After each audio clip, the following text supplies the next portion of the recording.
Apenas momentinho aqui, pessoal. A gente já vai começar. Estamos eu e Vivian aqui. Estávamos até bem pouco. Good night, good evening. Welcome. Aqui, ó. Vivian.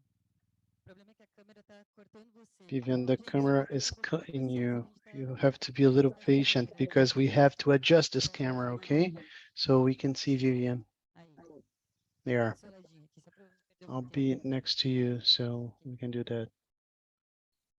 Olá, boa tarde. Hello, good afternoon. My name is Vivian Martins. I'm a UFRJ professor. I'm Daniela Mussi, professor at the Federal University of Rio de Janeiro and Emancipa University. We'd like to invite you for the cultural opening of our conference, the indigenous leaderships of Pataxó from Aldeia do Pé do Monte in Porto Seguro in Bahia, Brazil. They have prepared specially for us a presentation from Awe, a sacred ritual for the Pataxós.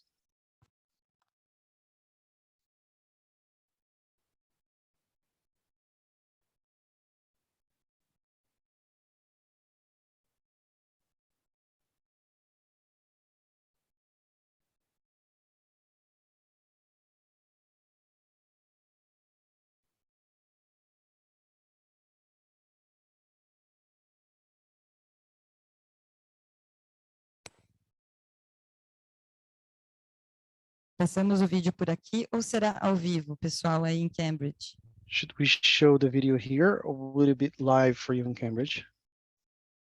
I think he is just joined. Right, Maíra, or not? Yes? Okay. Okay, thank you.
Olá, Torron.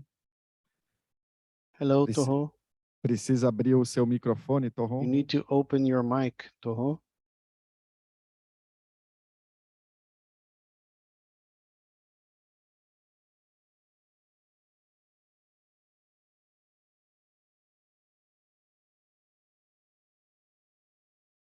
Torron, can you listen? Pode nos ouvir, Torron? Toho, você está... Toho, can you hear us? Oi. Hi. Podemos ouvir vocês agora. Olá. We can hear you now. Hello.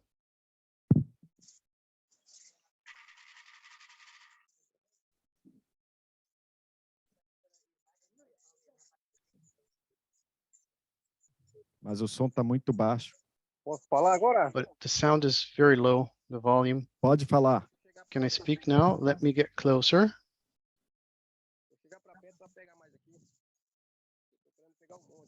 I'm trying to show the hill. Okay, I'm going to get the camera closer.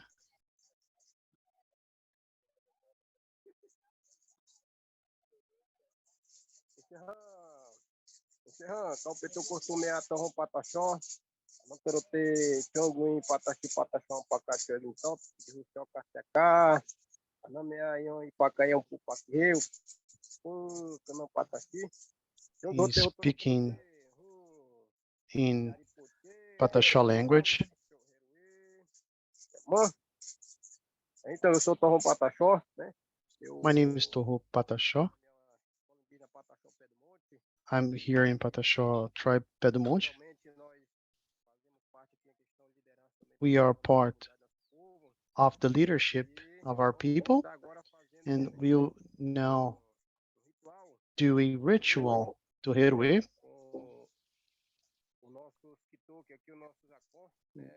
with our people from the tribe.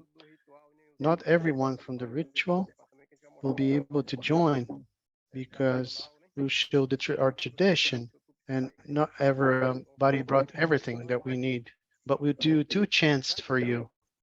Okay? May I start?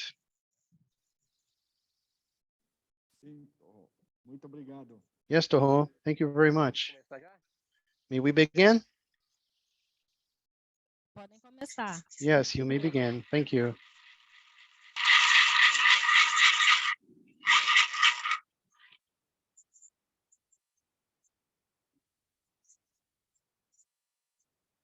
Já podemos fazer a oração? Pode sim, Toho. May start our prayers. Yes, Toho, please.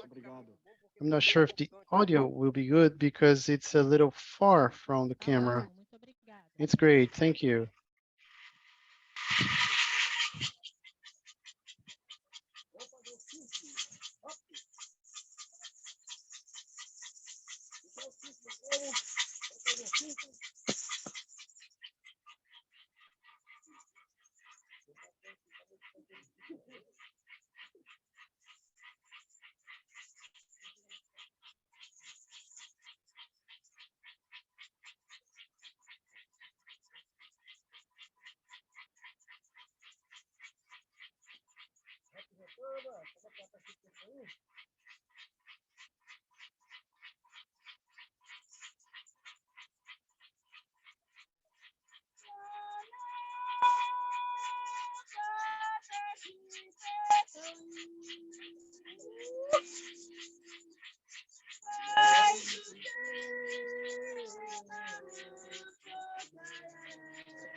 So,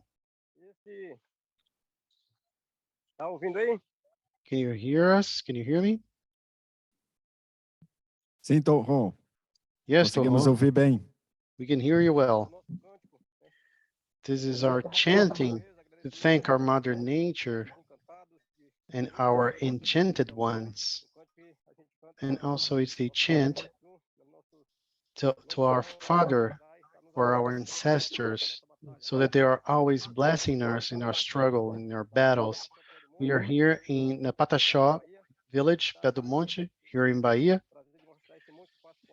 And this is the Pascoal Hill. We're at the foothill. And this is the first site that white men saw when they came to Brazil. So it's a pleasure to show you a little bit of our culture, a little bit of our traditions, even though we have many years of contacts with white men, the Pataxós are always resisting, okay?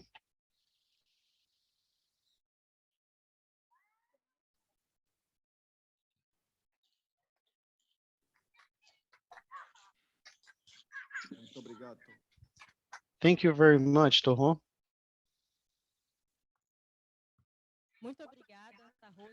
Thank you very much, Toho, and all the people in the Pataxó village for this moment. Now we'll pass the floor to our Quarep partners. And first of all, I'd like to do something that I haven't done yet. I'm sorry, my self-identification. Let me get closer to the webcam so that you can see me well. I'm a black woman with curly hair.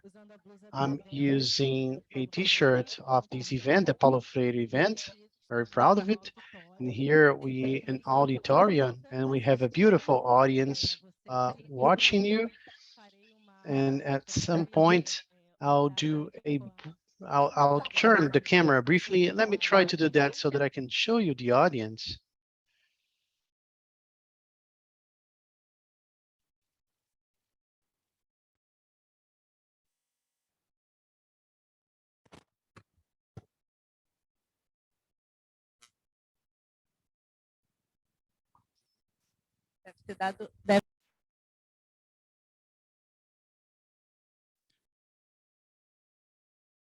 Olá, Vivian.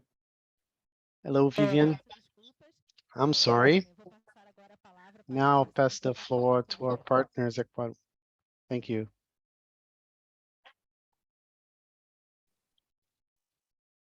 So, buenos dias, boa tarde, good evening.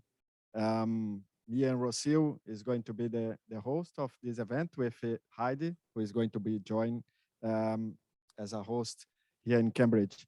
My name is Alexandre Trindade from Brazil. I'm a member of the Cambridge Latin American Research Collective, CLAREC, and a doctoral student at the Faculty of Education. I'm a white man. I'm always using gray blouse and a black t-shirt. And before we start, some announcements. The second Freire Conference has the support of NSF Translate team, Luis Campos, Daniel, Ivan, and Vinicius, simultaneously translating, interpreting between Portuguese, Spanish, and English. Those of you attending this event online can listen to it in a specific language.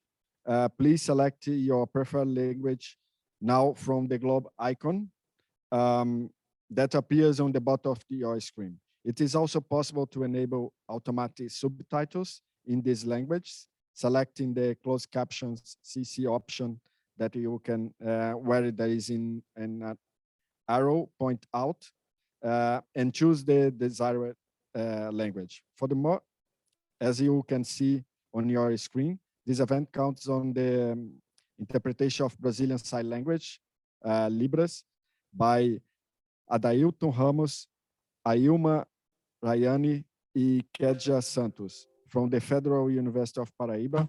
Thank you, you all. Nossos colegas não nos escutam. As our colleagues can't hear us, can you hear us? Can you hear? Can you hear? We can't hear you in Cambridge. Alex. Hello. Danny. Hello. We can listen you. Yes, we can, but here in my computer. I think everybody's listening. Maybe it's something in the room, in your space. So the second. Podem continuar. The second conference has carried out reflections and actions about accessibility, since we are convinced that popular education must be built by everyone, including people with disability.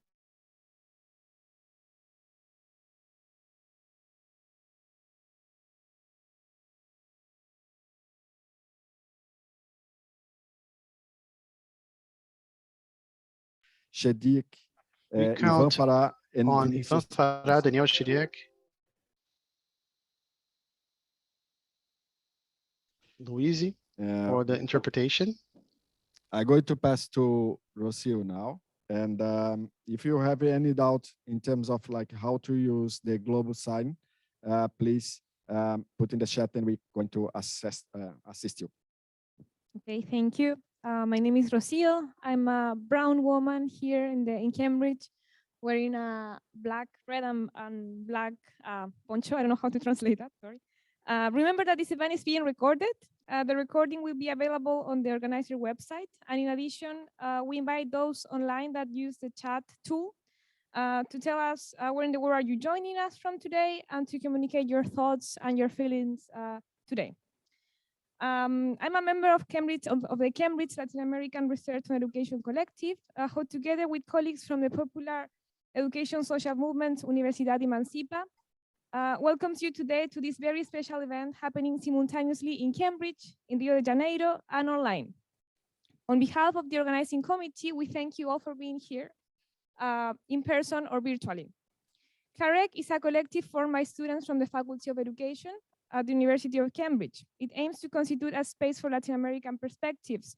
Our key objective is to make the region's knowledge production visible and share debates linked to education research toward the diversification and decolonization of academia.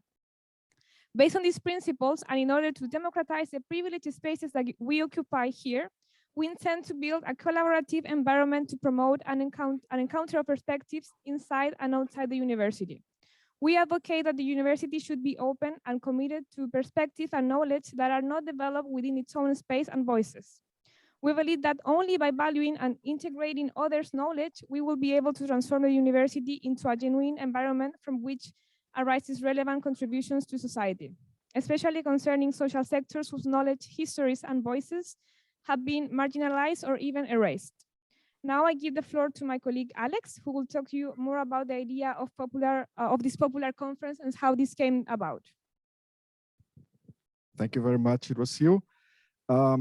Based on those principles that Rocio just mentioned and values, last year we held our first conference, Freire Conference, which involved around 1,260 participants from different regions around the world, and involved 14 initiatives such as lectures, reading groups, seminars, and workshops organized by 16 partners entities, including research groups in Cambridge and collectives in Brazil and in the United Kingdom.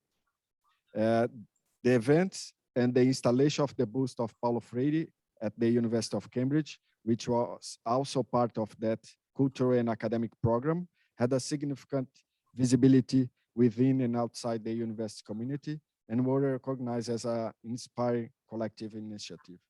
Today, we start the second Freire Conference, Building the Bridge Between Popular Education and University, which is an international multicultural and interdisciplinary initiative organized by a collective of people based in multiple academic institutions and social movements, which aims to disseminate and produce new ideas and practices on popular education based on Paulo Freire's thoughts, to promote pluricultural, democratic, and popular space capable of challenging the established limits, such as the segregations and exclusions common to meritocratic academic process.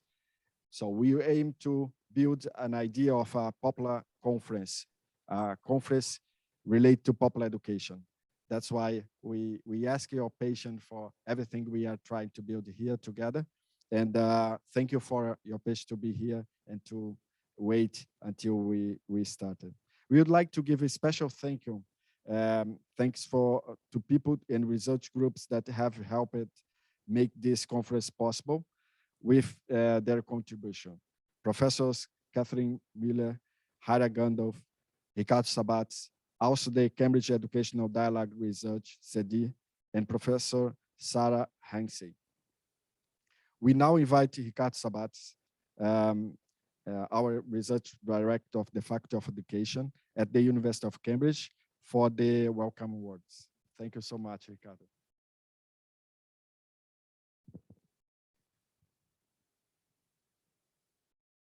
Hello, everybody, and welcome to this event.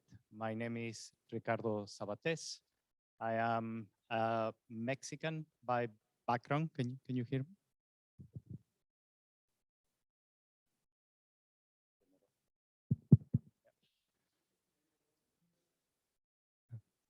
Hello. Yeah, is that better? So, hello, everybody. My name is Ricardo Sabates, and I'm the Director of Research at the Faculty of Education. I am originally from Mexico, although recently I had the pleasure to have a DNA test.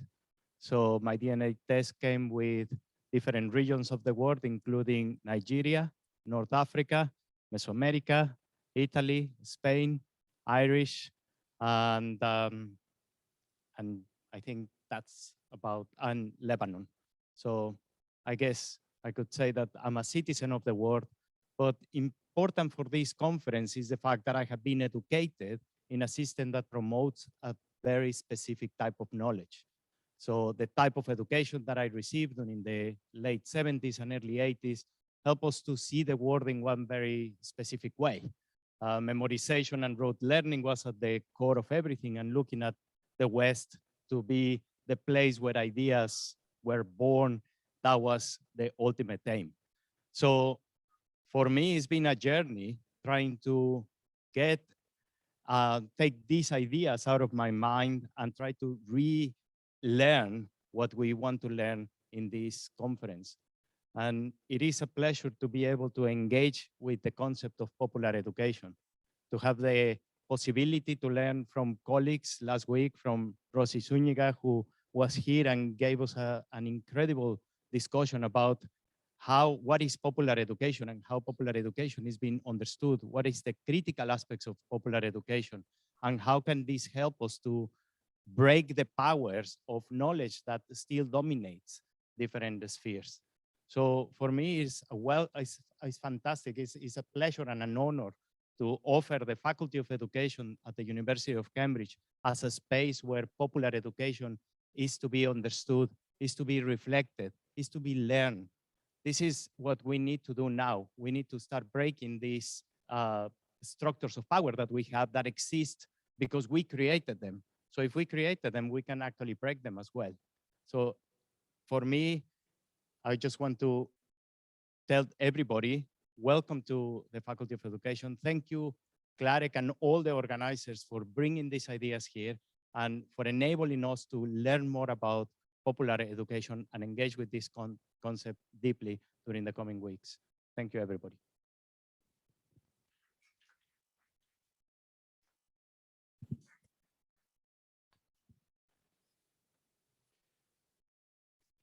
So, thank you so much, Ricardo. You are a great support of Clarek and our Latin American community, but many students in this faculty. Thank you so much. We now turn the floor to our colleague Daniela Mussi and Vivian Martins, who are in Rio de Janeiro. Vivian.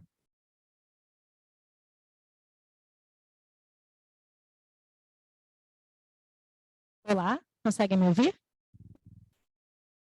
Sim, very well. Muito bem. Obrigada. Thank you. This conference was built by many hands.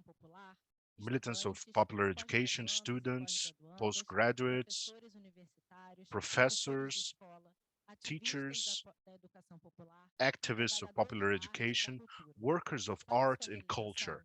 For this realization, participants of the first conference, Freire, were invited, and the Emancipa University. In 2022, we've been able to form an organizing team of more than 50 people, acting on evaluating works, organizing virtual spaces and in-person spaces, producing materials through all media. Paulo Freire works, and the second conference can prove it. 440 works were submitted for the call, with proposals for abstracts and presentations in work groups, talks, and cultural activities. From 23 Brazilian states and other 24 countries, England, Ireland, Argentina, Portugal, United States, Mozambique, Mexico, Italy, Spain, Colombia, India, Guinea-Bissau, France, Serbia, St. Thomas and Principe, Japan, Haiti, Ethiopia, Scotland, Chile, Canada, Cameroon, and Germany. This resulted in a simultaneous event with online and in-person spaces to be carried out in Brazil, in the United Kingdom, and in Cape Verde, which can be accessed in the general schedule on the website. All of this was built to be free of charge, open to the community, and accessible. Now I give the floor to Daniela Mussi from the Emancipa University.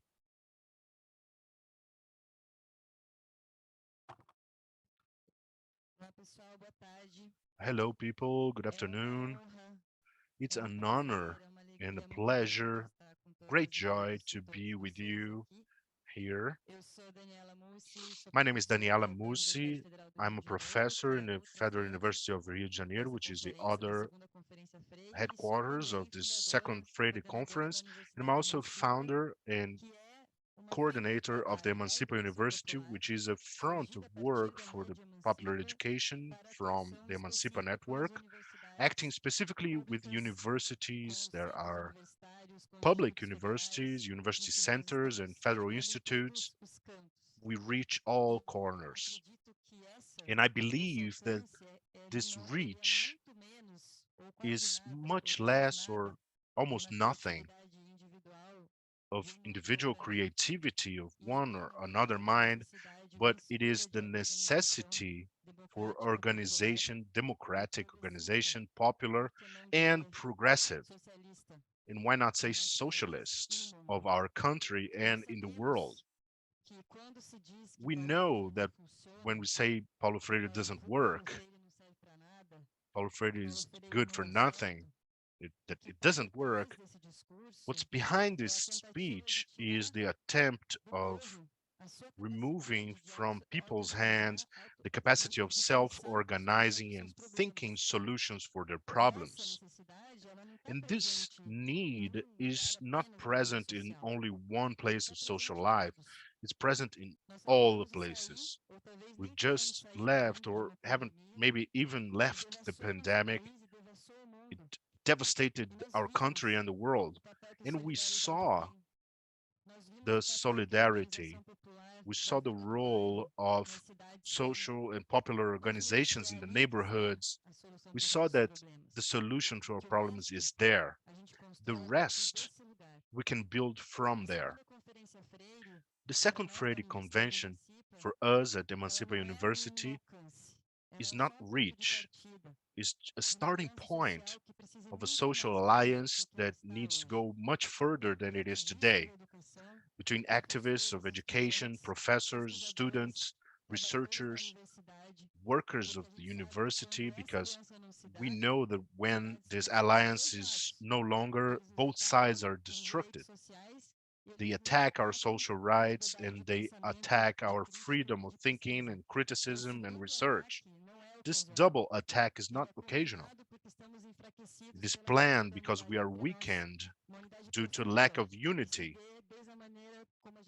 deep unity that comes from the way we revolutionize the way of living and feeling and thinking and producing knowledge. It's a great honor to have you here in person, and the comrades in the United Kingdom, and the more than 250 people that are on Zoom and also on YouTube. We reach technology and we don't stop here. I wish you all an excellent conference. There are a lot of things online, but we also have a lot of in-person things going on here in Rio. So I hope to see your faces in all the activities. Thank you, Daniela. We salute all people present here, and we invite you to salute two representatives of public institutions that are home for this event. The Vice Dean of the Federal University of Rio, Professor Carlos Frederico Leão Rocha.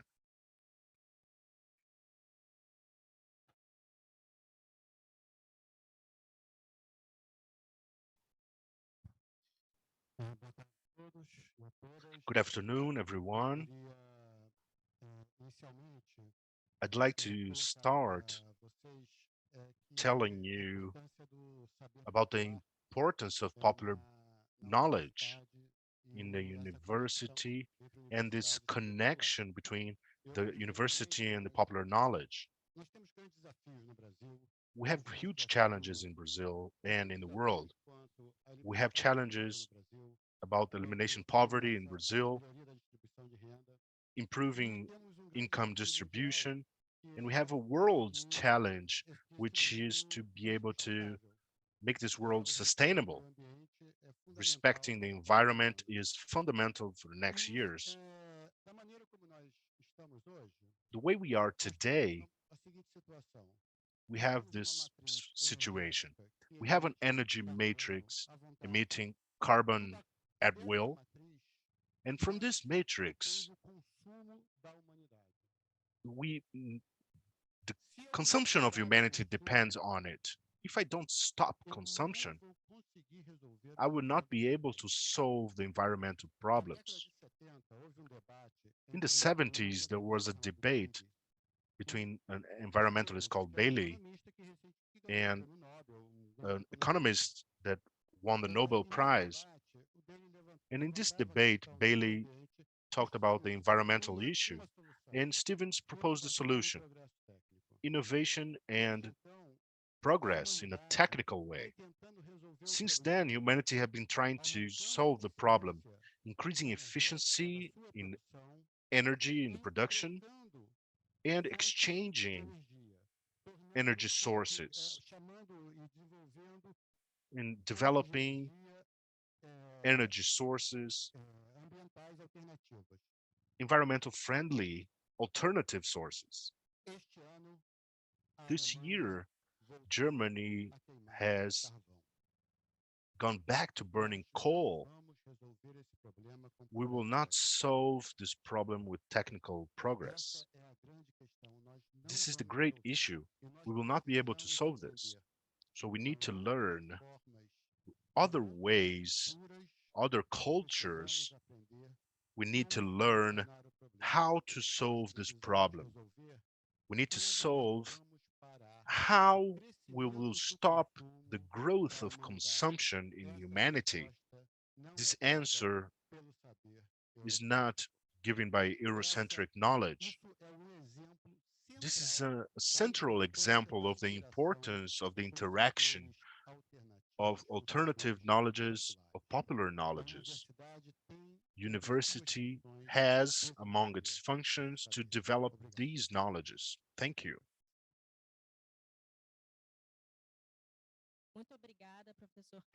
Thank you very much, Professor Carlos Frederico. Now we invite Pro-Dean of the Federal Institute of Rio de Janeiro, Professor Ana Luisa Lima.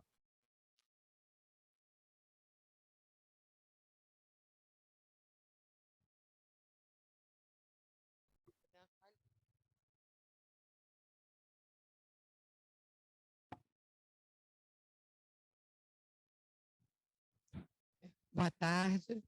Good afternoon. My name is Ana Luisa. I'm a professor, Pro-Dean for Extension courses. I have a little cheat page here. I'm a mixed race woman, gray hair, fair glasses, and a blue flowered dress. I'd like to salute Cambridge University, Federal University of Rio, and Emancipa University, and all present in person and online. I'd like to thank for the invitation to open the Second Freire Convention, building bridges between popular education and universities. Popular education comprises all human beings as producers of knowledge and recognizes that the context of each student matters. It respects culture, popular knowledge, values, and skills of each person that everybody brings to the table. I'd like to talk a little bit about this concept because as an extension course pro-dean, being here is really an honor, and being able to consider the importance of the territory, the importance of popular knowledges, the importance of cultures for knowledge. And it's paramount that universities, that federal institutes are able to see the importance of the territories and the relationships that must be established with these territories, because without this relationship, it's not possible to advance in education. I'd like to say in education in Brazil, but we understand that it's much beyond us. Today, all higher education goes through an important process here in Brazil, which is the curricularization of the extension courses. It's important to talk about this here because when we talk about this, we're talking about at least 10% of curriculums of any course is related to the territories, to the communities, because they are around. And as the Pro-Dean of the Federal Institute of Rio de Janeiro, I dare to say the project of federal institutes is paramount, both for us to get closer to the territories where we are inserted, as to be able to be a vehicle for popular education. Popular education is paramount for us to advance, and the federal institutes are here for sure and can be used as a strong arm in this sense. Thank you very much once again. We are here with you.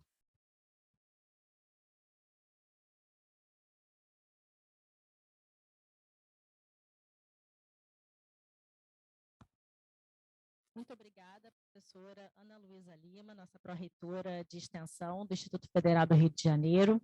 Agora convidamos para a fala Thank you, Ana Luísa Lima. Now we'll ask Pataxó. I'm sorry, he's not present at the moment.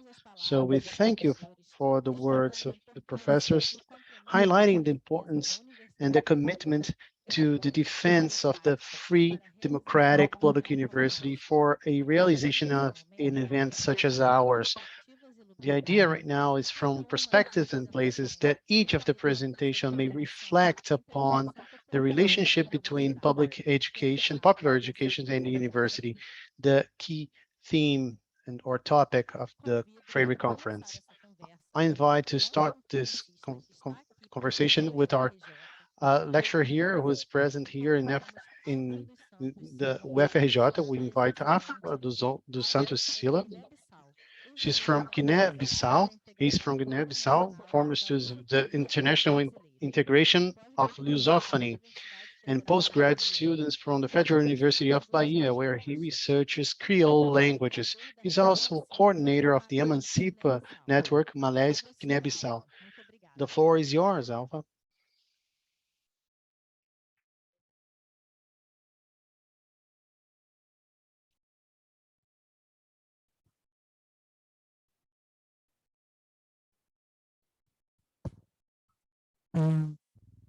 Os slides do Alfa vou compartilhar por aqui. I'll Okay? share the slides of Alfa through here, okay?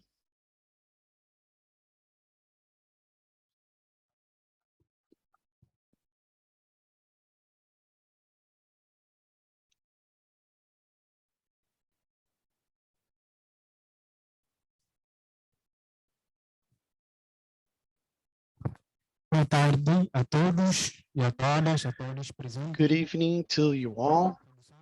My name is Alfa dos Santos, as I was presented now. I'm from Guinea-Bissau, one of the countries in Africa that speaks Portuguese. To me, it's an honor to be able to be a part of this conference, in the second Freire Conference. I thank the invitation of Professor Dani. After I arrived, I received some sad news from my country, and I'll be very brief now, and I hope you understand. I hope you're understanding. Yesterday, I got a call that my older son, from 8 years old,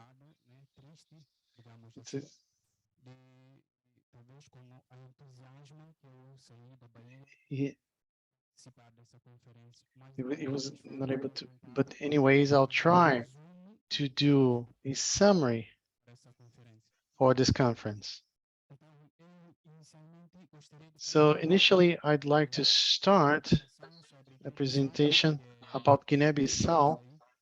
This is the country that I came from. I got here in 2015 through the PESS selective process from Unilab for international students, the University of International Integration. It's an Afro-Brazilian founded by President Lula with cooperation with the African countries and Cape Verde, Mozambique, São Tomé and Príncipe. And I came through this process. I did my postgrad in UNILAB, and right now I'm doing my master's degree after I ended.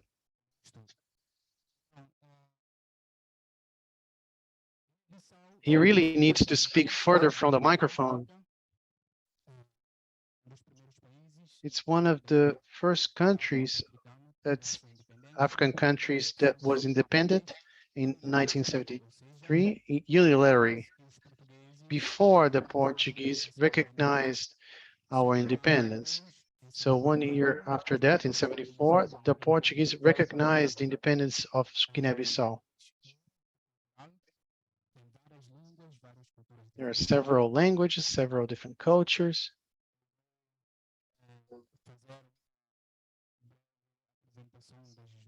I'll do a brief presentation of the culture of the two great cities. As you can see,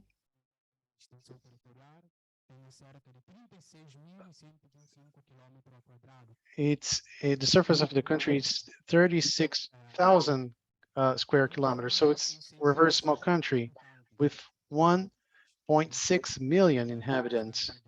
So it's divided in several administrative regions such as Bafata, Tombali, Oyo, Biombo, Bolama, Cacheu, Quinara, Gabo, and the autonomous sector of Bissau, which is the capital of the country. So here are the main languages present in Guinea-Bissau. Those languages belong to different ethnic groups. So different ethnic groups are present in the country and that speak those languages. We have Criollo. We have Criollo. And we have Portuguese. We have a Criollo from Guinea. That's a unity for the country. It's a language that unites the country, that helped the country a lot to fight against the Portuguese, that they called Portuguese Guinea when they colonized our country. So the main language we have Criollo, which is got in touch with the Portuguese language, Balanta, Fula, Mandinga, Papel, Manjaco, Biafara, Bijagos, Portuguese, and Mankai. Among the languages I've mentioned, Portuguese is a language that we only learn in school. When you hear Portuguese, it doesn't mean that we speak Portuguese in our daily lives. No. Portuguese is only in schools and in institutions of the state and in writing. It's more for formal things. You have to learn it in school and continue to speak other languages at home, such as Criollo, and you connect to other groups.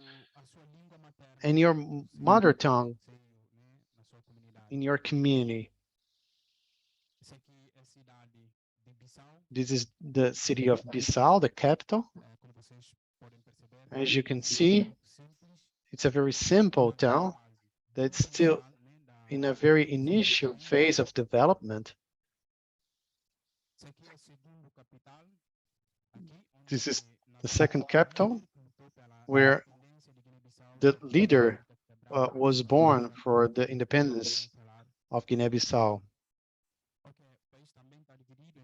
The country is also divided in a continental part and a part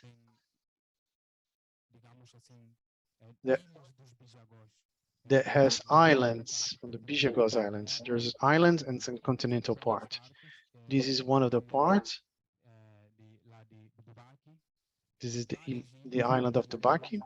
There are many islands, and some of them are not inhabited. We have around 86 out of 86 islands, only 24 are inhabited.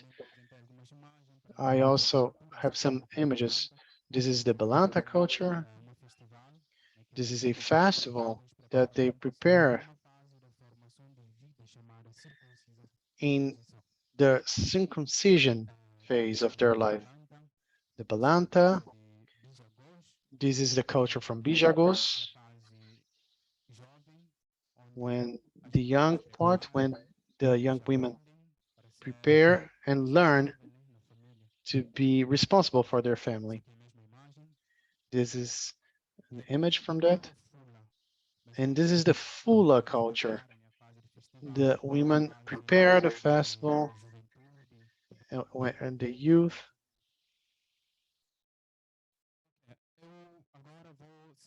Now I'll be very brief about what interests us, about the social movement. For me, in Guinea-Bissau, I didn't understand anything. Maybe I've never heard about social movement. But here, I'm learning a lot with Emancipa. There's doing the bridge between Brazil and other African countries that also speak Portuguese. I consider three important phases for the social movement in Guinea-Bissau. The first phase is the phase of struggle, mobilization one, because the country before, each one stayed in their community, spoke their language isolatedly.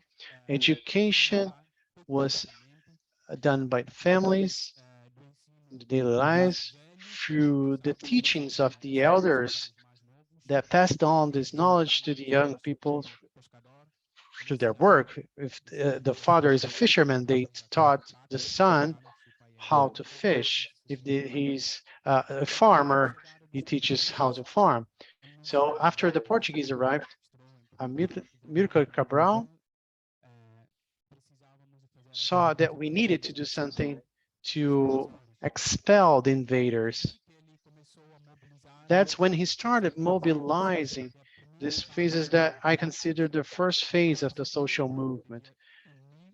The phase that not only in Guinea-Bissau, but as Cape Verdeans as well, that were, firstly, we were one country, mobilizing for the independence of both countries, mobilizing the local leadership so they could arise and could understand. So that they knew that we needed to do something. The second stage, the third stage, is the period of rupture. After the independence, the country was ruled by the independent country, led by Cabral, and after the independence, the country only had one party, with its seat in Cape Verde that managed both countries, ruled both countries. And then some people thought that we needed to bring democracy. We need to choose our leaders in a democratic way. So in the second stage, 1974, immediately after, 84, I'm sorry, we reached democracy after the first election in Guinea-Bissau, and we ruptured these talks with Guinea-Bissau. And third is the current stage, the more advanced one, in which we have some social movements that have not only started their work for education, but for the other wide areas, such as the ones I highlighted. One of the movements, which is a reference in the country, we have a African social movement, Fijos Dibideiras. We have a Tiningena movement of the language. In our language, it means this land is our. So the people can value their territory, their fruits, protect and not accept that foreigners should invade the land. So besides that, we have some other movements that maybe if I have the opportunity later, I'll get into detail. As I said, I'll be a little bit brief today.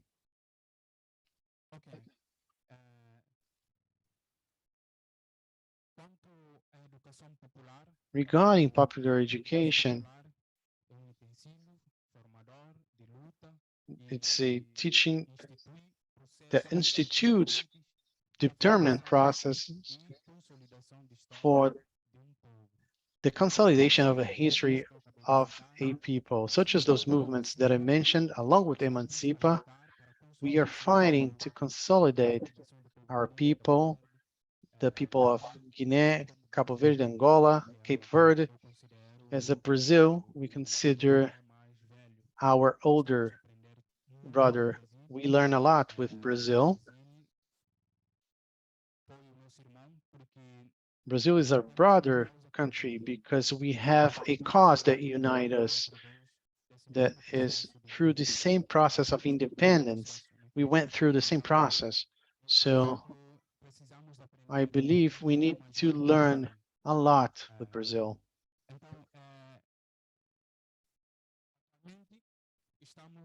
Currently, we are receiving the support, as I said, of Emancipa. We have Emancipa Without Borders, or Emancipa Malês, which is the main protagonist connecting a bridge of access between Guinea-Bissau and Brazil, that is doing this training along with the encounters, especially through this conference that we're learning. And we will apply the same training in the future in our country through the popular courses.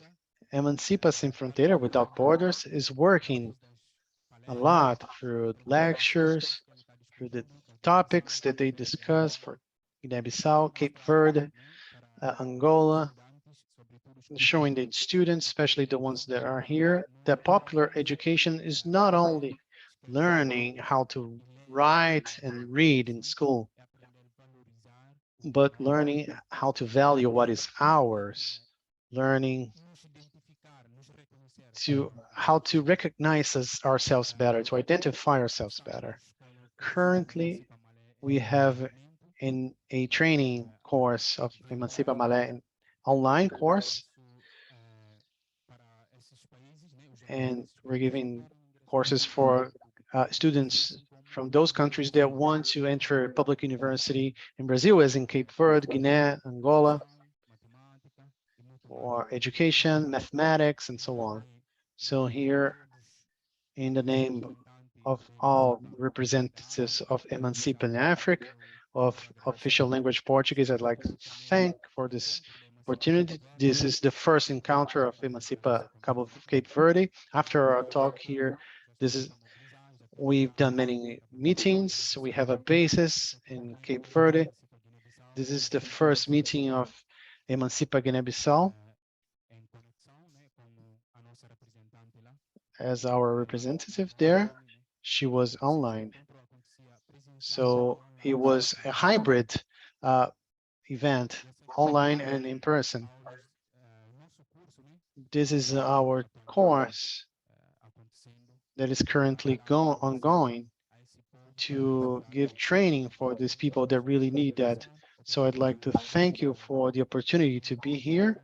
It's a great honor for me to be invited to be along with so many people from Emancipa and represent here. Thank you very much. And I hope the next time I'll have more energy and give my contribution and also learn with you from you.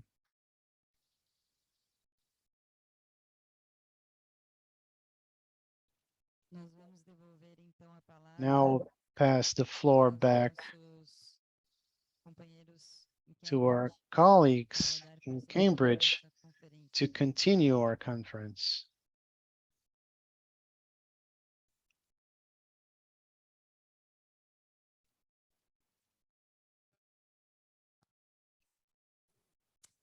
Hello. Buenas noches, bom dia, boa tarde. Welcome. Good evening, my name is Heidi Perez, and I am a member of Cambridge Latin American Research in Education Collective, CLAREC, and a PhD student at the Faculty of Education here in the University of Cambridge.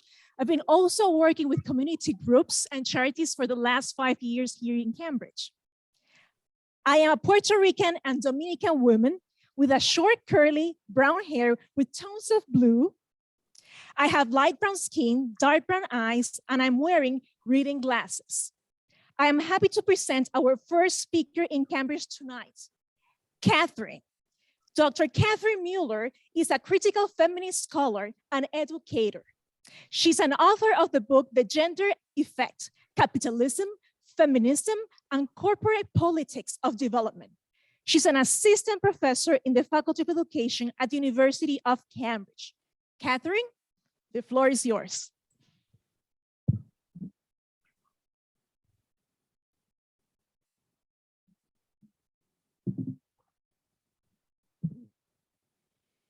Good evening, boa tarde, buenas tardes. Thank you, Heidi, for the kind introduction. Can you all hear me? Yeah, no, a little closer, yeah, okay. I'm so honored to be joining this panel tonight and this event, and I'm deeply appreciative of all the work that has gone into organizing this by members of CLAREC, Rede Emancipa, and at UFBA. I'd like to thank all of the incredible translators for their work tonight and throughout this week. They are really doing the hard work of bringing us all together. And thank you also to all of the staff who are doing the invisible labor at both of these universities that are enabling all of us to come together both tonight and throughout this week. I'm honored by the generous invitation to think about building bridges between communities and universities through popular education. To think about this, I'll begin by situating from where I'm speaking. I'll then discuss how capitalism, racialized and gendered in its very nature, distorts relationships between elite universities like Cambridge and communities. And then I'll end with a reflection regarding what is at stake and how we might begin to transform the modern colonial structures of elite universities to create conditions of solidarity between universities and communities.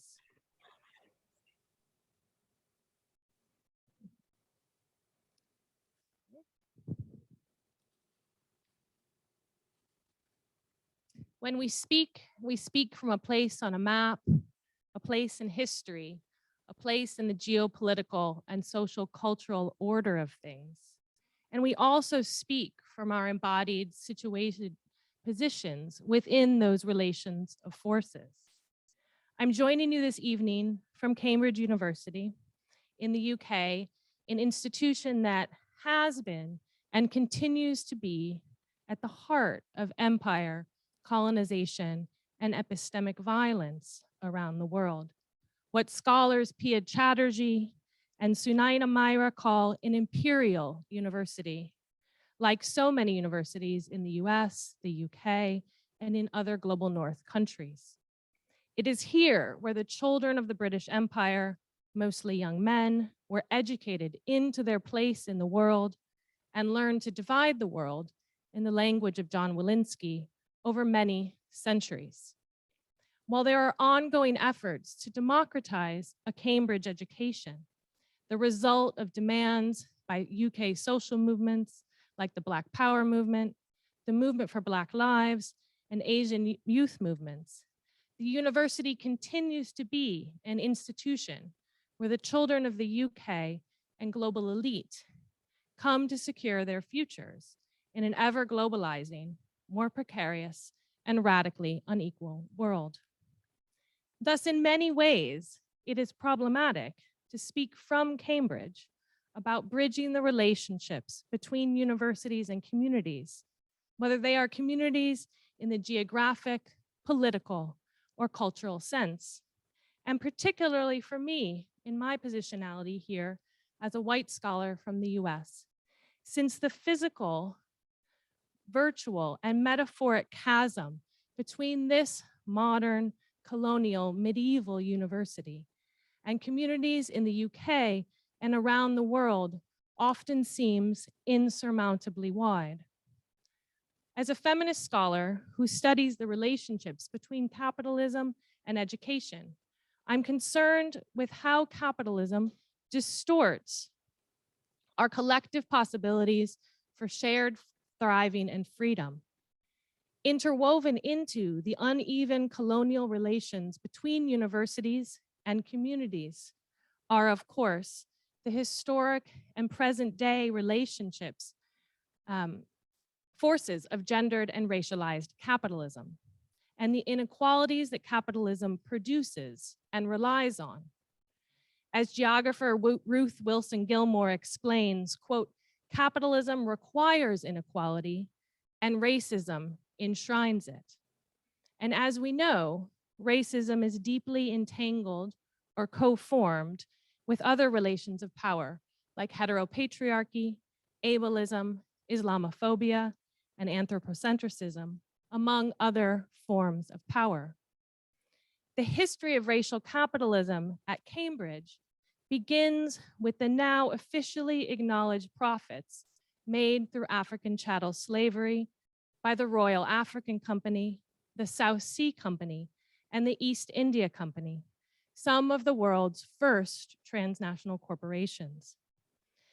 So the historical foundation of the university's relationship with Black communities in the UK, on the African continent, and throughout the Caribbean and the Americas begins with the ontology of anti-Blackness, which fundamentally denies Black humanity and continues to be, in the language of Afro-pessimist theorist Frank Wilderson, the structural antagonist the world turns on.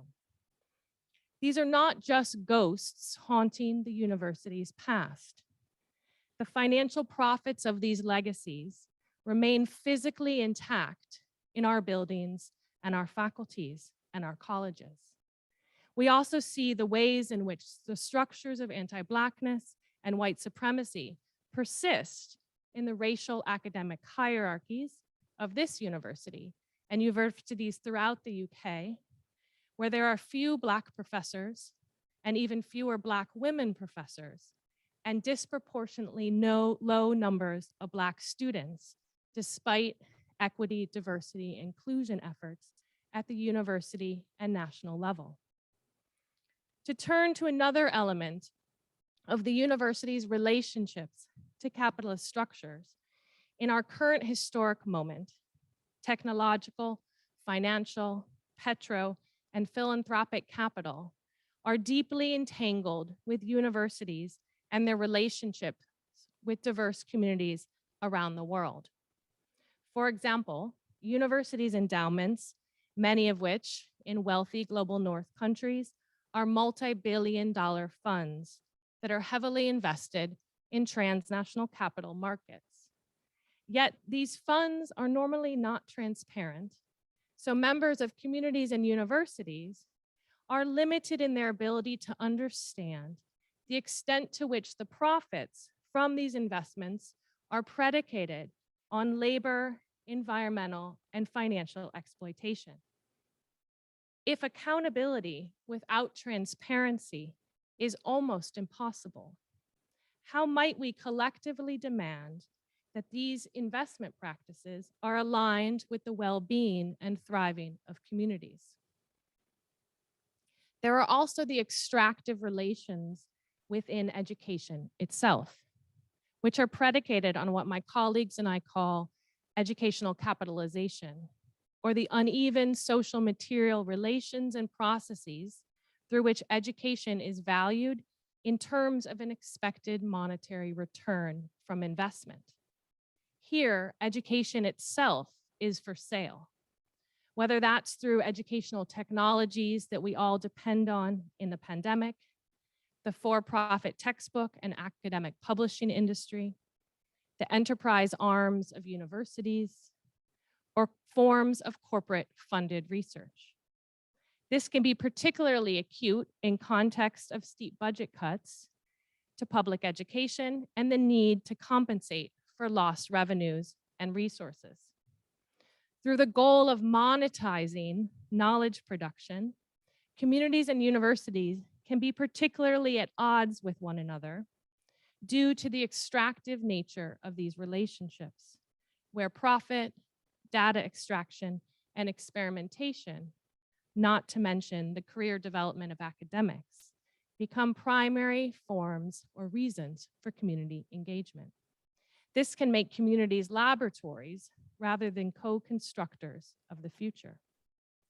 Given the unceasing demands of capital, is it possible to create spaces where we can co-construct mutual relations of solidarity between universities and communities, whether they are adjacent or spatially distant? Virtual interconnectedness as a means for forging this solidarity is incredibly seductive. Yet technology is a master at hiding its own production. The materiality of our interconnectedness, the time-space compression that brings us all together to share in this beautiful moment, is also built upon often invisible chains of interdependence.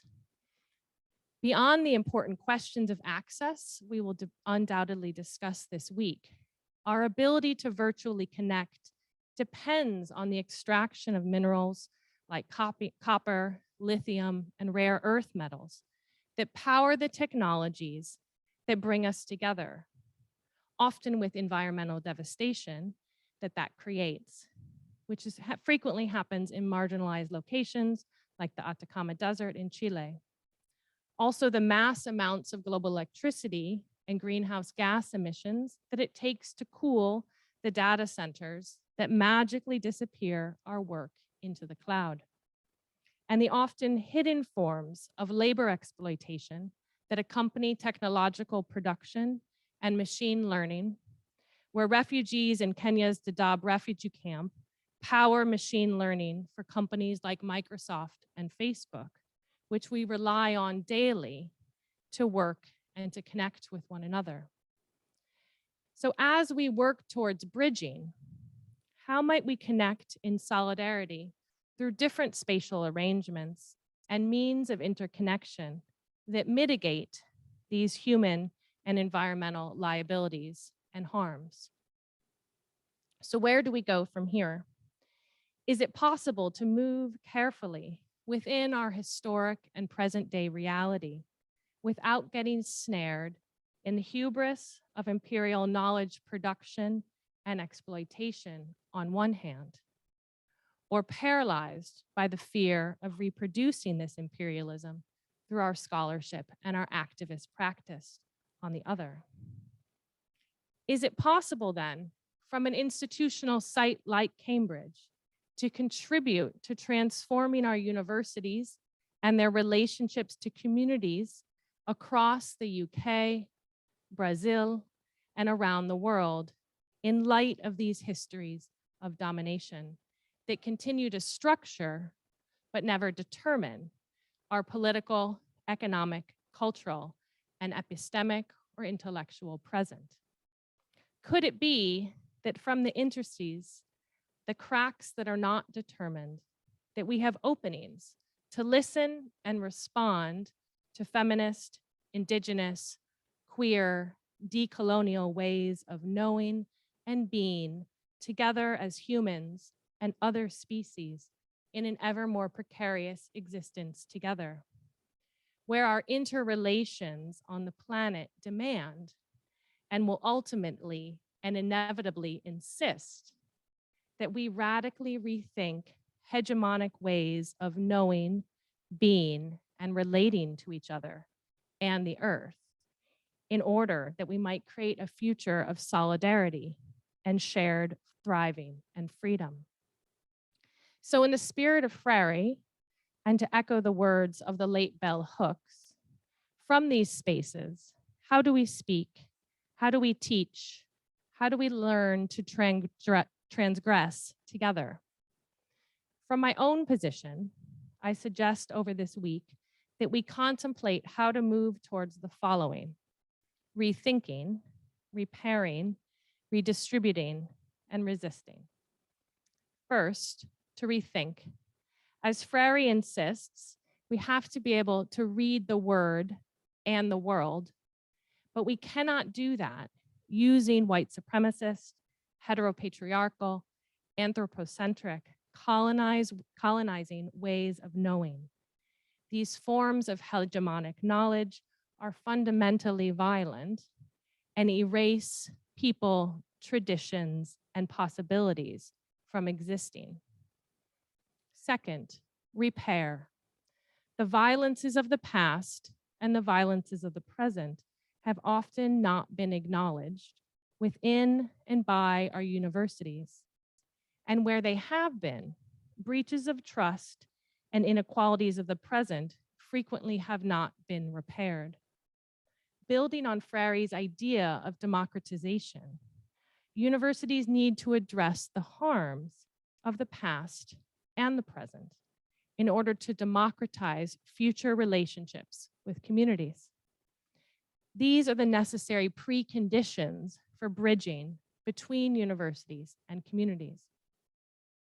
Third, redistribute. Bridges between universities and communities must involve material redistribution and perhaps more transformative acts of rematriation to not only repair cumulative intergenerational harms to people, cultures, and land, but to transform our collective futures. In other words, universities need to think about how to redistribute historic and contemporary profits to Black communities, Indigenous communities, and other communities in and from its colonies. Those that built our walls, and as the students in my class reminded me today, those who clean our buildings and serve our meals. Fourth, resist. Universities are terrains of struggle and places where we can prefigure in the current moment the pluriversal futures we want to create. We should be inspired by decades of student struggles around the world, from the creation of Black and ethnic studies programs in the US that emerged from liberation movements, to the role of students in broader revolutionary politics in places like South Africa, and most powerfully today, in the feminist struggles of university women in Iran. This resistance can happen through and within universities, but cannot be led by universities, as Freire would advocate. The resistance has to emerge from communities that have been historically marginalized from these elite institutions. In this way, universities need to engage in the humbling role of deep listening rather than leading. As we move forward this week, I imagine there will be much attention paid to how to address our current historical moment of interrelated crises: a climate catastrophe, a pandemic, unceasing wars, rising fascism and authoritarianism, and the unprecedented inequality of the racist, heteropatriarchal capitalist system that governs the global economy. As Robin D.G. Kelley asks us, what shall we build in the ashes of a nightmare? May the bridges we develop this week move us further towards the futures we seek to create. Thank you.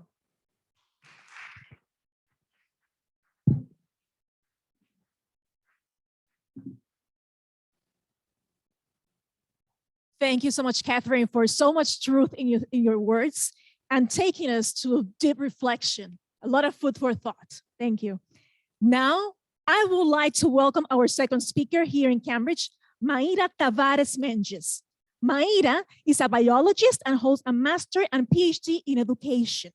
She's an associate professor at the State University of Santa Cruz in Ileus and currently a visitor scholar at the University of Cambridge. Maíra, the stage is yours.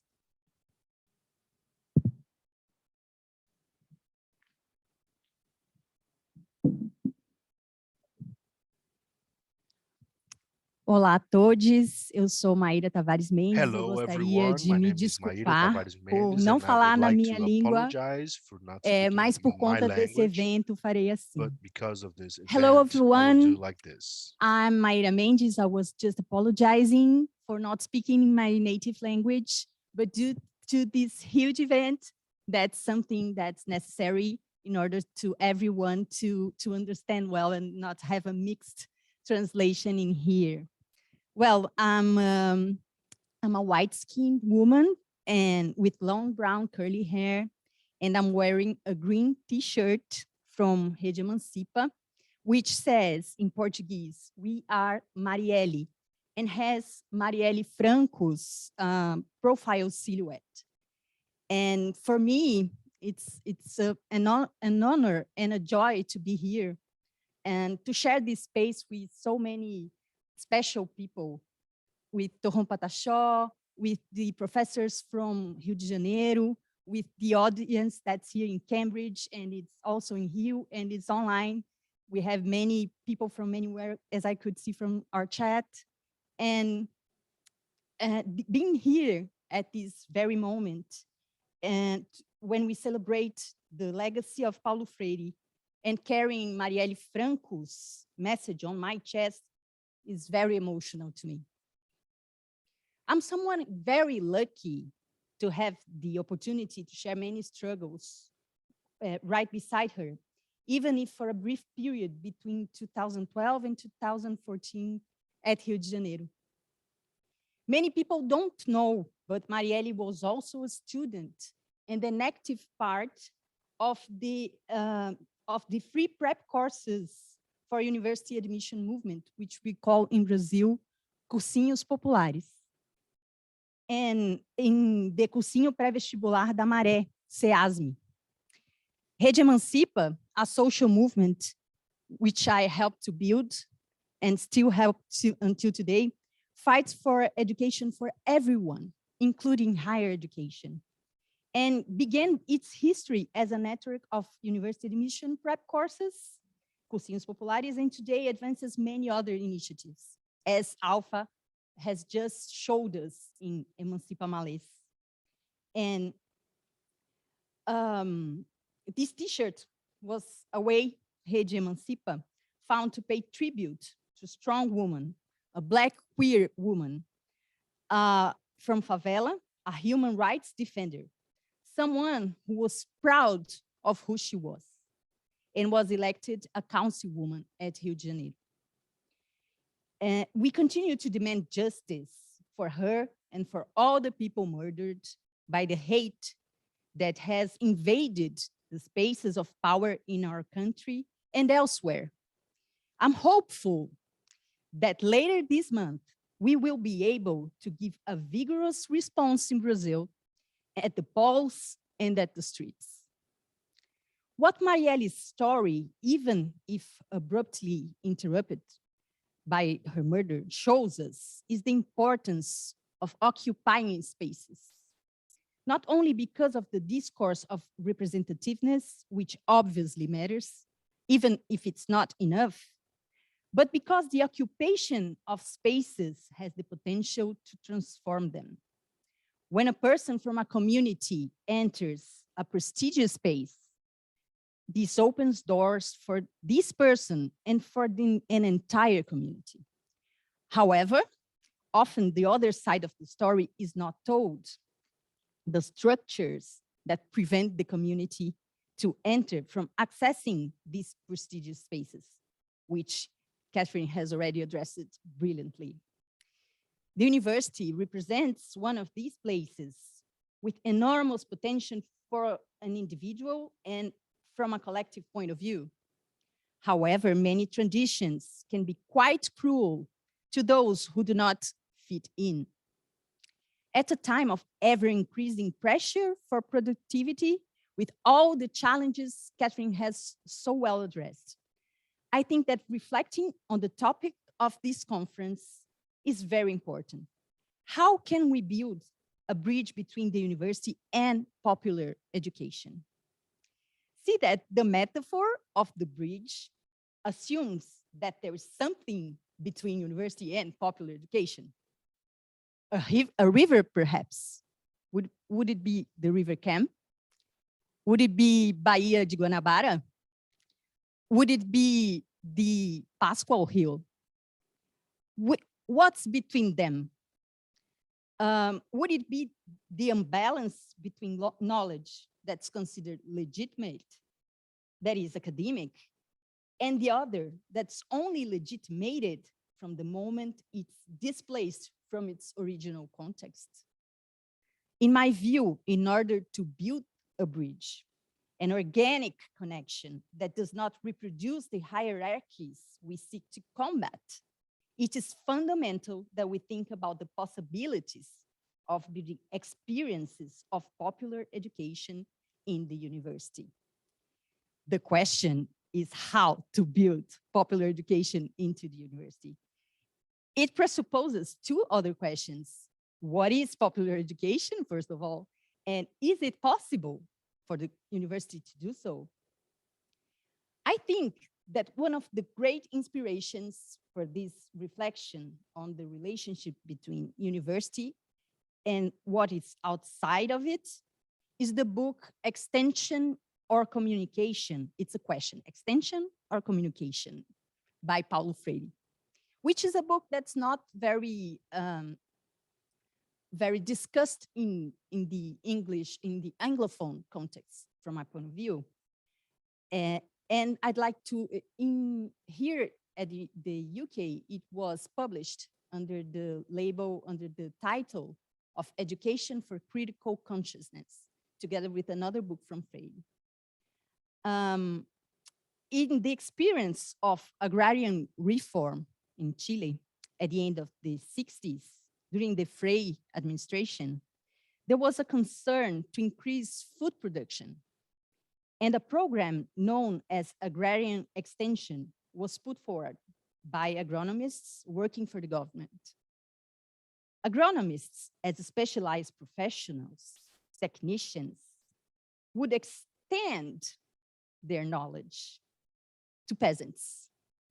Paulo Freire argues that this is a semantic problem, a nosological equivocation, and a reflection of a perspective of cultural invasion.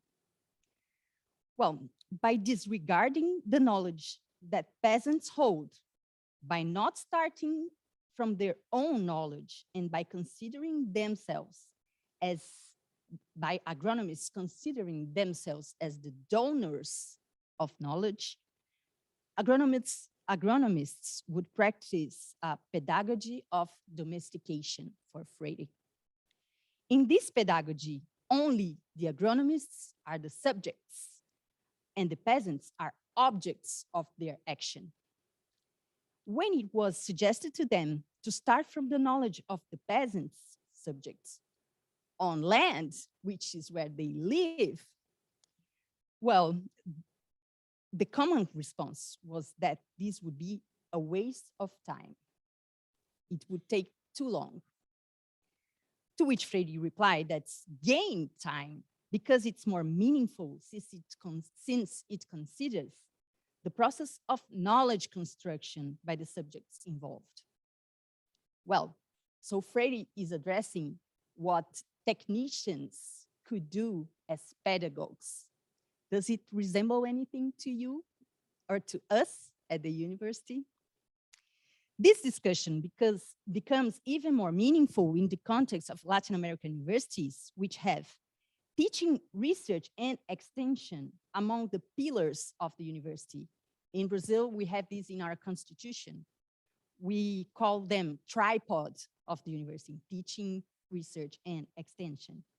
In this case, the English word that possibly comes closest is the idea of service somehow. That is services provided by the university, which does not always imply that they are accessible to the general community. Freire's critique of the idea of extension in his book is very powerful because it demands to put extension back in terms of communication.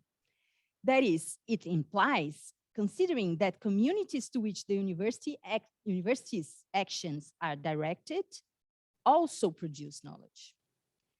It implies thinking that the side where we start building the bridge is possibly from the outside to inside the university. And that is where I come to the question about the concept of popular education, which was very well addressed by Rosi Zuniga a few days ago. She gave us a rich history of our pre-conference event, and this could be accessed in the media from Clarec, where we have the whole event recorded. The concept of popular education, which in English is usually translated as critical pedagogy or critical education, implies it comes from and by grassroots communities. Thus, we can say that popular education, for being rooted in popular movements in the lower classes, the popular classes, the subalterns, is necessarily critical. On the other hand, critical pedagogy is not always popular. Connected to those subjects, if it objectifies those subjects and robs them of their voice, a layer of criticism is missing. Popular education takes lived experience as essential. That experience that Freire pointed out has been ignored by agronomists. Would it be just them? The university has often been critical, but we need to recognize that it's much more difficult for it to be effectively popular. There are a number of challenges to making this happen, and I'd like to draw attention to some of them because Kathryn has spoken many of them already, and I don't want to be turning to the same point. I'd say that meritocratic admission criteria versus academic justice is an issue. I'll take as an example the successful quota policy in Brazil universities, because I think it dialogues so much with what Kathryn has said about repair. The universities actively promoted through the propagation of scientific racism, ideas that diminished Black and indigenous people, just to mention the Brazilian context, as many others have also been subject to that. Well, the state, I'd say Brazilian state, but not just, we can stay the whole night listing states that do that, actively promoted the abduction of people from one continent to another for forced labor. Is it fair that their descendants are evaluated in the same way as the children of people who benefited from this process when entering the university? The quota policy law for Black and indigenous people, which now also address different communities as students with disabilities, refugees, gypsies, and many other communities, as I said, has been called a silent revolution in Brazilian universities. The scene of young people from Complexo do Alemão, which is a favela at Rio de Janeiro, that were waving their university t-shirts on a march in support of Lula is very moving. It's not fortuitous that universities are among the spaces that are most attacked by the Bolsonaro administration, as well as attacked by many other extreme right politicians and governments. The presence of Black and indigenous people in these spaces as the university has transformed the audience as well as research topics. But we have to talk about retention because it's a problem when people enter, but they can't stay, they can't remain. We need to have retention policies that address both material issues, which in an economic crisis can be very dazzling, as well as symbolic issues. We can't fight inequality without acknowledging that different backgrounds from where people have come from and the big and microaggressions that they might be subject to. The other question returns to the topic of exteriority of the university. We will not be able to build a bridge if our perspective is to transmit, to extend our very well outlined concepts to people who supposedly know nothing or too little. I can't think of anything more anti-Freirean than that. It is possible that for this very reason, Paulo Freire resisted staying at the university or being a professor for a long time. He often mentioned his concern of becoming bureaucratic as a professor. But fortunately for us, he not only had this experience, but reflected a lot on it, on how to make a dialogue a way of constructing knowledge also at higher education. Freire was often called upon to talk about his literacy method.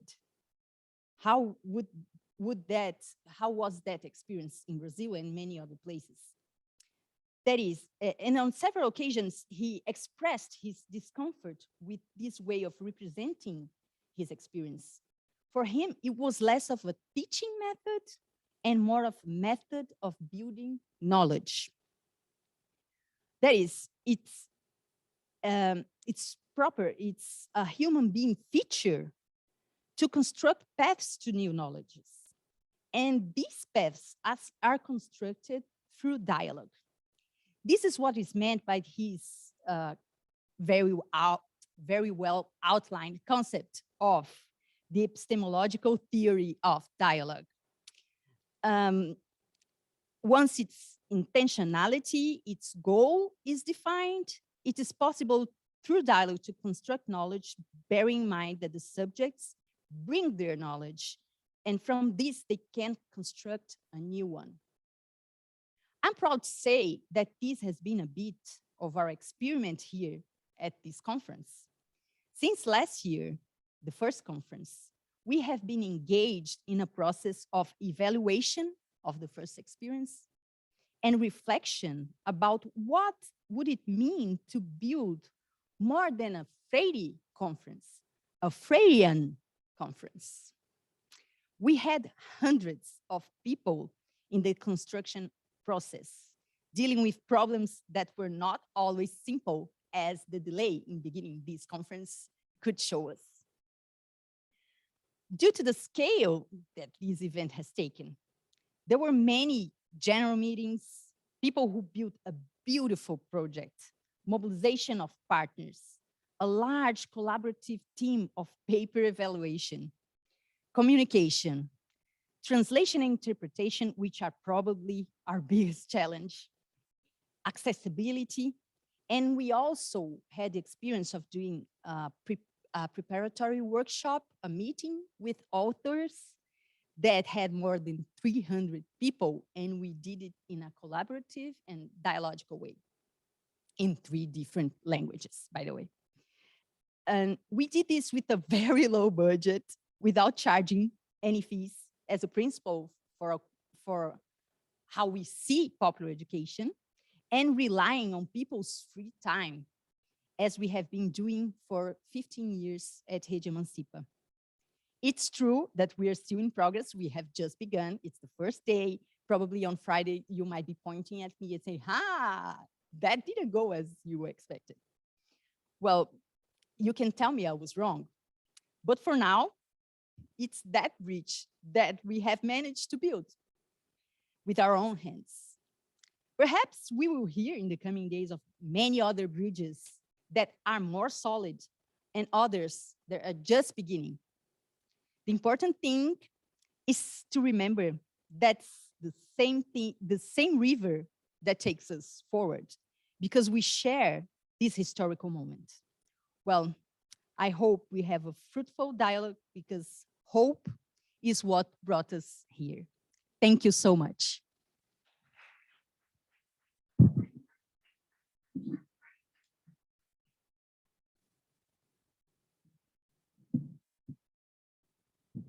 Thank you so much, Maíra, for those like eye-opening words and putting so much corazón in your work.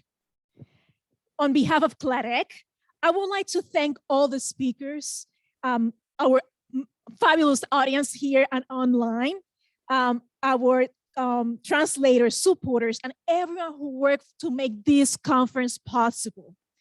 We are very excited to share with you our in-person activities program of the second Freire Conference in Cambridge and Rio de Janeiro. Now, I would like to share with you our program. Tomorrow, Tuesday, 18th of October, we will have a day with many online activities that you can know more about it and access the Zoom links on our website, clarec.org/Freire 2022. Also, tomorrow, we will have 2 in-person activities in Cambridge.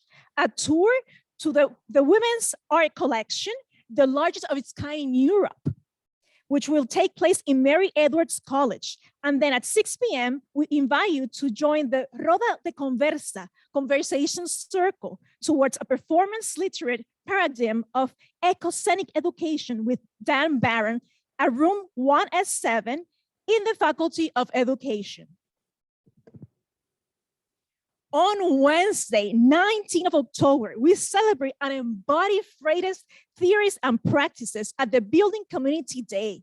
We will welcome and support community groups, local charities, local artists, activists, and local businesses.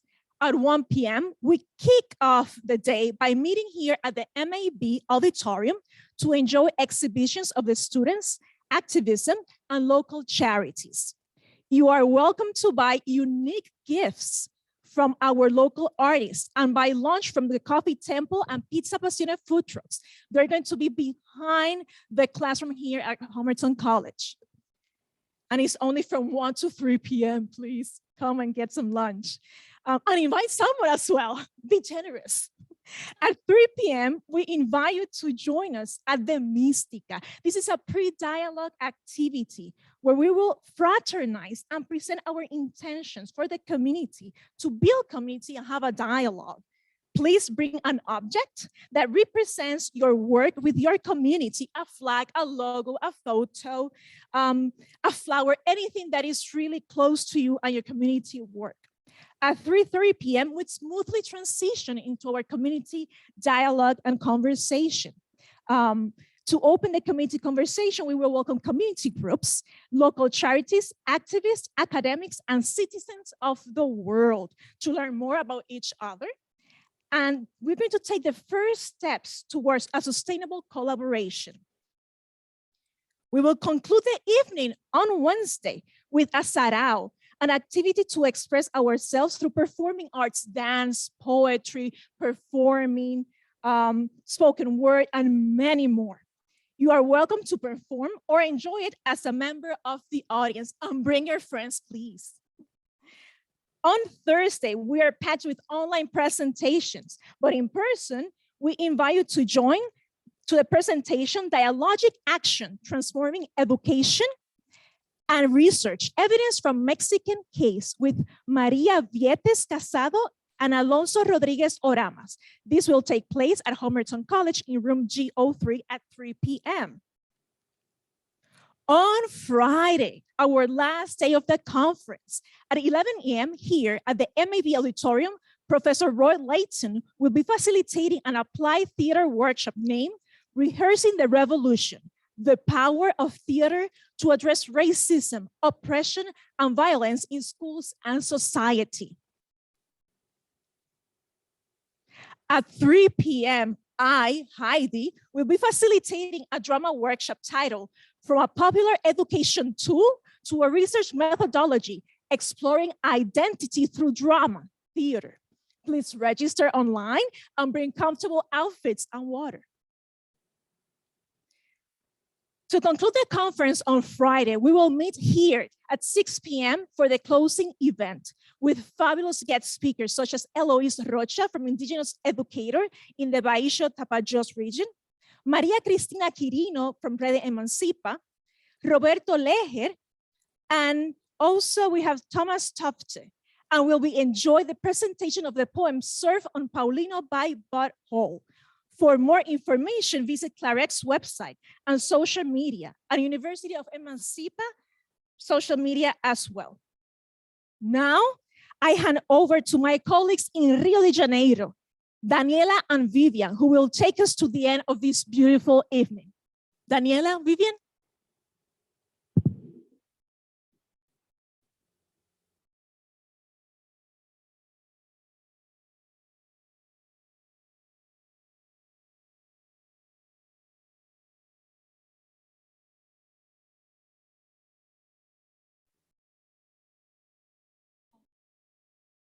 We still don't have audio. Vivian, you're muted. You need to open your mic. Aproveito para informar sobre a programação de atividades I'll take presenciais this no chance to tell you about the schedule for in-person present activities in Rio. We'll launch the books, Memories from Paulo Freire students in Rio Grande do Norte, Rodrigo Lima, Renata Jaguaribe, and Passo Júnior. And the other book, Paulo Freire and Popular Education, Hoping in Barbaric Times, Joana Salem, Marília Mendes, and Joana Mussi. And launching through the video recorded by Joana Salem.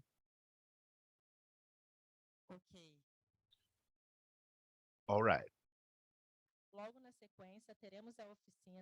Right after that, we'll have the workshop Mobile Photography, which offers a modest contribution to the dissemination of knowledge related to visual languages, stimulating creativity, perception, and sensitivity through photography by André Oliveira.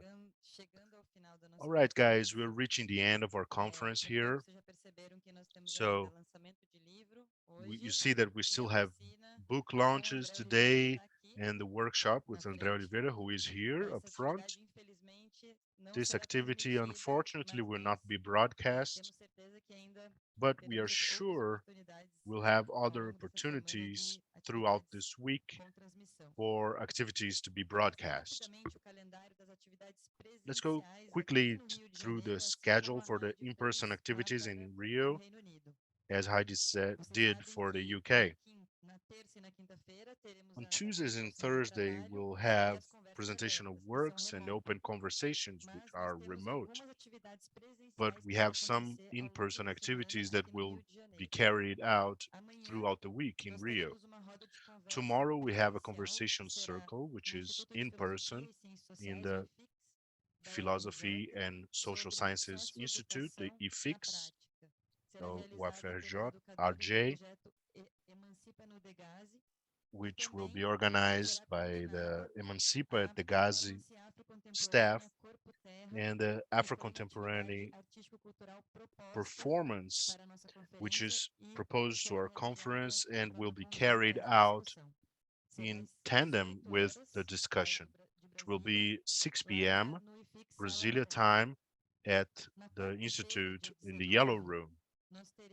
On Wednesday, the 19th, we'll have at 9 a.m.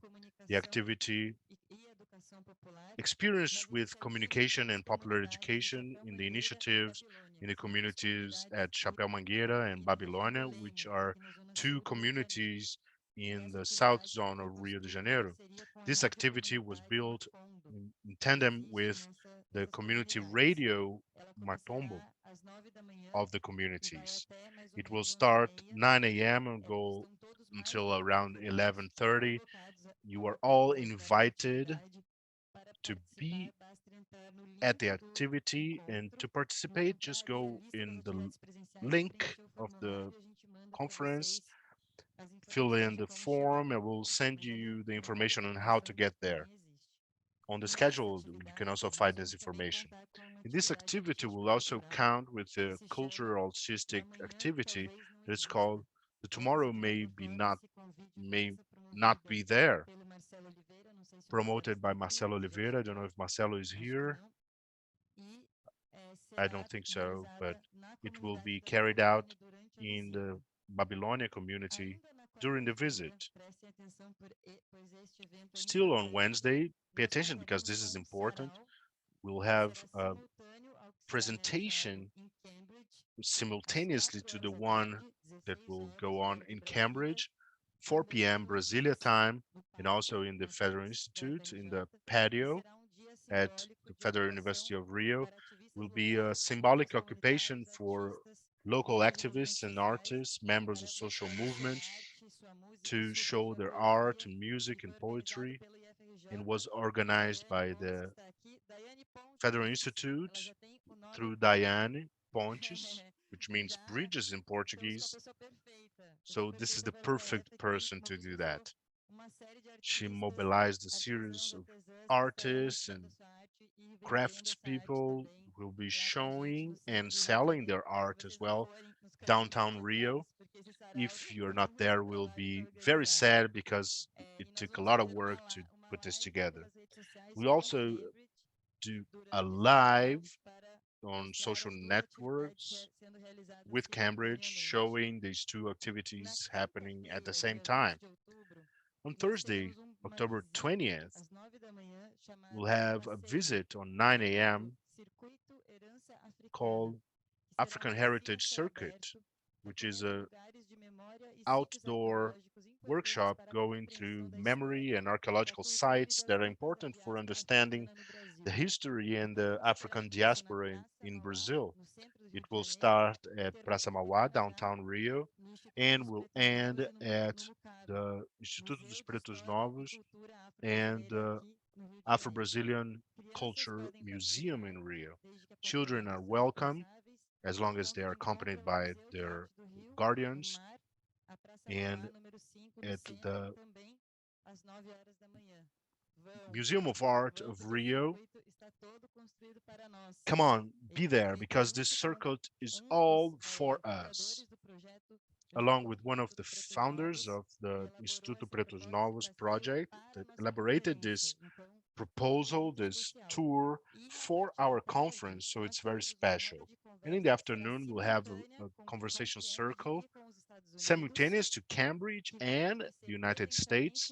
It will happen in person in Rio, being broadcast, and also in the Federal Institute in downtown Rio. And the topic of this conversation circle is formation of subjectivity and militing in the current challenges in constructing subjectivity through different experiences engaging popular education in Global South, in partnership with Claxo from Chile and researcher Fabio Cabaluz.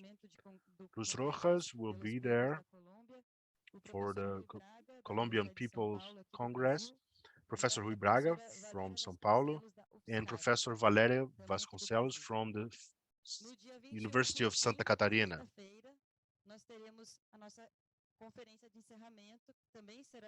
And on the 21st, we'll have the closing ceremony, and it will be broadcast just like today.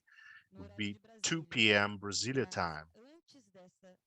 But before this activity, from 12:30, we will have at IFIX, because the closing ceremony will be there, the performance, a collective performance proposed by Ana Adelaide Lili and Lúcia Violi Moraes. It will be at the lobby of the Noble Room where the closing ceremony will go on. As Heidi said, we'll also have lecturers here and here in Brazil, in Rio and Cambridge. Here we'll have Maria Cristina Quirino, which is the coordinator for the Emancipa Network and one of the leaders of the Mothers Movement of Paralisópolis, and also the coordinator for the Colemax Research Group at Federal University of Rio de Janeiro. In Cambridge, we'll have Thomas Tuff, which is the professor of the Louisville University. All right, guys, we reached the end of our journey. I'm kind of upset to say the end, but maybe Heidi, Alex, Maíra, Kathryn, Alfa to come up to the stage so we can say goodbye. As a matter of fact, I'd like to everybody to come up so we can take a picture.